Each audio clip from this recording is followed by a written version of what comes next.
अपना मार्ग दिखेगा। सांस भीतर लें, धीरे से अपने हाथों को उठाएं, ध्यान से। हाँ, ऐसे। अब सांस छोड़ें, मन शांत रखें।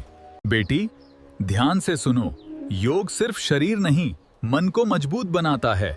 जब मन स्थिर होता है तो जीवन की परेशानियां कम लगती हैं। और माँ भैरवी, वो तुम्हारी रक्षा करेंगी, तुम्हें सही मार्ग दिखाएंगी। हर सुबह योग करो और पूरी श्रद्धा से माँ की भक्ति करो। धीरे धीरे सब कुछ बदलने लगेगा। हाँ, मैं करूंगी। मैं रोज योग करूंगी और माँ भैरवी की भक्ति भी करूंगी। मैं खुद को बदल कर दिखाऊंगी।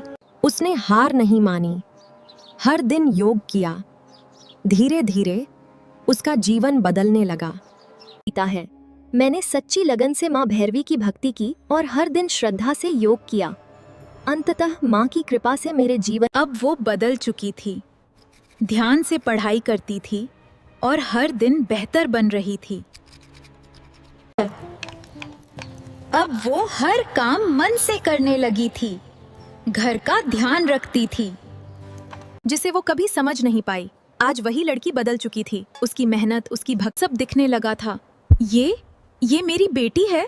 इतना ही मैंने इसे कभी समझा ही नहीं। माँ, मैं बस अच्छा बनने की कोशिश कर रही थी। जो चोर हमारा सोना चांदी ले गए थे वे पकड़े गए हैं। पुलिस ने सब वापस दिला दिया। जिन लोगों ने हमें छलावा दिया उन्होंने भी भैरवी माता की कृपा से सब लौट आया। अब हमें किसी से डर नहीं। माँ, अब सब ठीक हो गया। अब उसकी सोच बदल चुकी थी। वो घर भी संभालती और दुकान भी। और धीरे धीरे Congratulations on your success, बेटा। Thank you, Ma.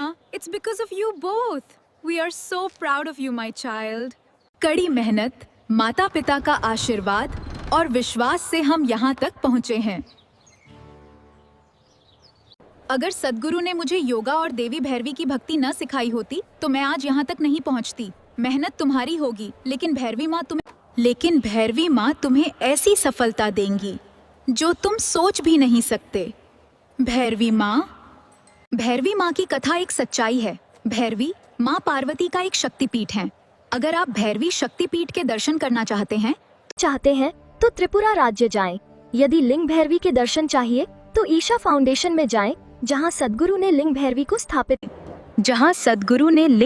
को स्थापित किया है। वहां योग और दीक्षा भी प्राप्त की जा सकती है। अगर आपको ये कहानी अच्छी लगी हो तो इस चैनल को लाइक, सब्सक्राइब, शेयर और कमेंट जरूर करें।